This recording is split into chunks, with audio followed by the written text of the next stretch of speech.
هاي، عاملين ايه؟ النهارده انا جايه اعمل اكله جديده خالص ومش هتسمعوا عنها اصلا على اليوتيوب كله. هعمل مكرونه بالسبانخ. يعني هي تبان غريبه شويه، بس هي طعمها تحفه. هبقى احكي لكم بقى قصتها معايا وانا وازاي اكتشفتها. إيه وانا كده بجهزها معاكم. اول حاجه حطيت قطعه زبده صغيره، وحطيت شوية زيت، وبشرت بصلاية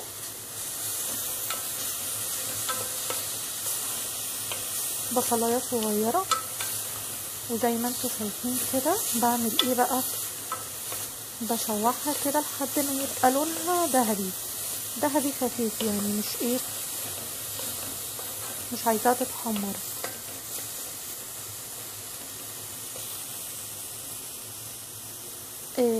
بصوا بقى قصة المكرونة دي. انا كنت قبل كده عاملة سبانخ، تاني يوم عملت مكرونة، فالصلصة بتاعت المكرونة لقيتها خلصت معايا، فكان عندي سبانخ من اليوم اللي قبله. قلت طب يعني ايه اللي هيحصل لما يعني احط الصلصة بتاعت السبانخ على المكرونة. عايزة اقول لكم حطيت المكرونة على السبانخ كان طعمها تحفة. وعايزة اقول لكم كمان مفاجأة تانية، ان الاكلة دي انا هعملها دايت. يعني انا جايبة مكرونة العدس، مش المكرونة العادية.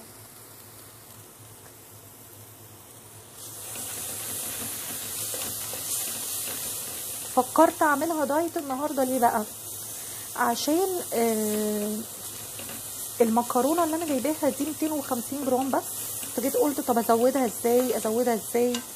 قلت طيب انا ممكن اعمل ايه، احط عليها السبانخ واعملها مكرونه بالسبانخ واكون اكله دايت واكله صحيه.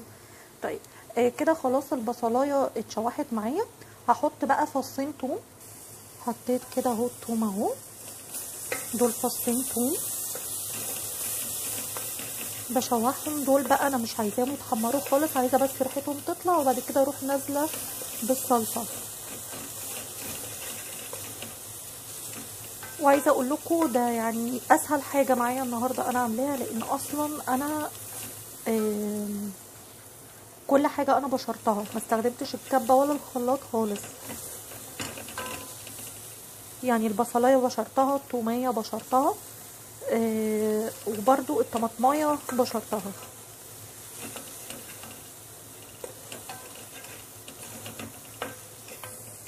تمام كده بقى ريحه التوم طلعت، هجيب بقى الصلصه على طول. زي ما انتم شايفين كده انا حطيت معلقتين صلصه طماطم اهو، بقلب كده. وطبعا لو انتم ملاحظين انا دايما في اي اكله عاديه بعمل ايه، لما بلاقي ان الزيت كده قل بروح مزوده زيت، بس دي عشان عايزاها صحيه، عايزاها دايت النهارده، فانا عاملاها من غير يعني هي يا دوب على قد قطعه الزبده وشويه الزيت اللي حطيتهم في الاول، وهي قطعه زبده صغيره جدا بس.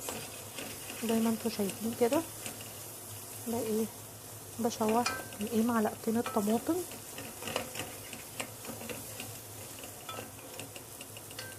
بعدين هنزل بقى عليهم على طول كده بالطماطم اللي انا بشرتها. طبعا انا بشرتها بشر خشن. إيه عايزه اقول لكم مع المكرونه الاسباجيتي بتكون طعمها تحفه، يعني جربوا كده تبشروا الطماطم. معلش دي حته قشره بس نطلعها بره. مع المكرونه الاسباجيتي بتدي طعم تحفه، يعني طعم مختلف تماما. خلاص كده طبعا هتحتاج ميه، هروح بقى احط لها ميه واجيلكم. بصوا زي ما انتوا شايفين كده انا حطيت عليها شويه ميه، وحطيت كان عندي شوربه في الفريزر، فحطيت زي ما انتوا شايفين كده كيس صغير من الشوربه اهو، يعني يا دوب يكفي كيس السبانخ اللي معايا بس. لما تدوب بقى هاجي عشان احط معاكم التوابل. خليكم معايا. بصوا بقى كده الشوربه دابت. هنحط بقى التوابل. اول حاجه معايا فلفل اسود،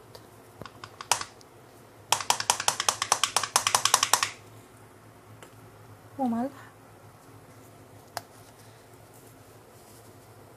مش هنحط كتير عشان الشوربة، يعني ايه يا دوب بس كده عشان ايه متبقاش حادقة. بعد كده نحط كزبرة كده، شوية كزبرة،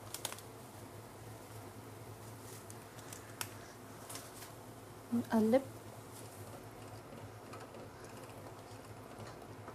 هنحط بقى ايه السبانخ كده بقى. حطينا السبانخ زي ما انتوا شايفين اهي، كيس واحد بس من السبانخ. هسيبها بقى تدوب كده براحتها. بصوا كده هي السبانخ خلاص دابت. بس ايه هستنى بقى ايه 10 دقايق كده تستوي، وبعد كده اجي معاكم نشوف هنعمل ايه بعد كده. بصوا كده زي ما انتوا شايفين السبانخ استوت خلاص، سبتها 10 دقايق بالظبط. هحط لها بقى المكرونه. بصوا زي ما انتوا شايفين كده، ده نوع المكرونه اللي انا هستخدمه اهي.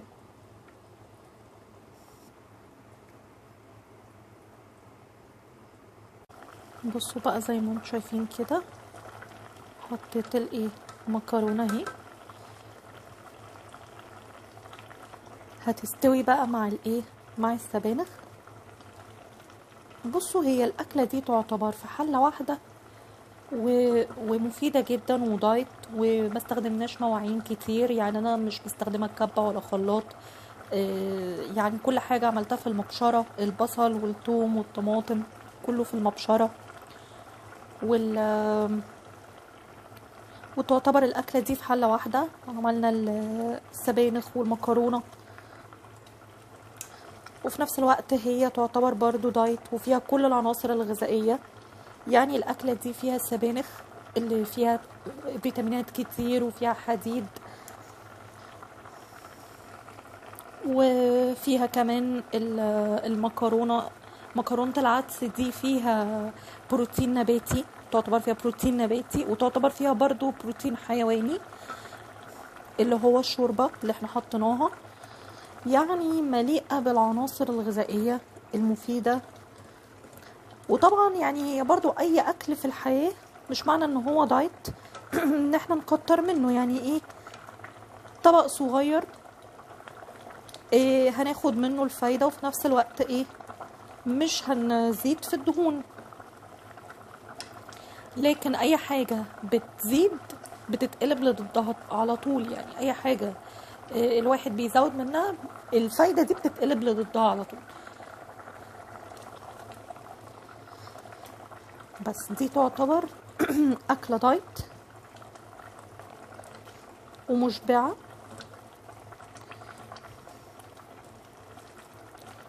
جربوها وقولوا لي بقى ايه في الكومنتات، ايه رأيكم في الاختراع بتاعي ده اللذيذ ده. انا طبعا جربت قبل كده بس بالمكرونة العادية.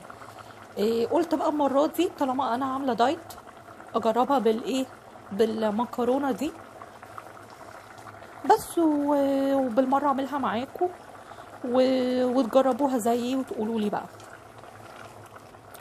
هستنى بقى لما المكرونة تستوي وارجع لكم. بصوا بقى زي ما انتوا شايفين كده اهي، المكرونة استوت معايا، بقت شكلها تحفة. هغرف بقى وهدوق معاكم. ادي كده الطبق، ادوق بقى معاكم. بسم الله.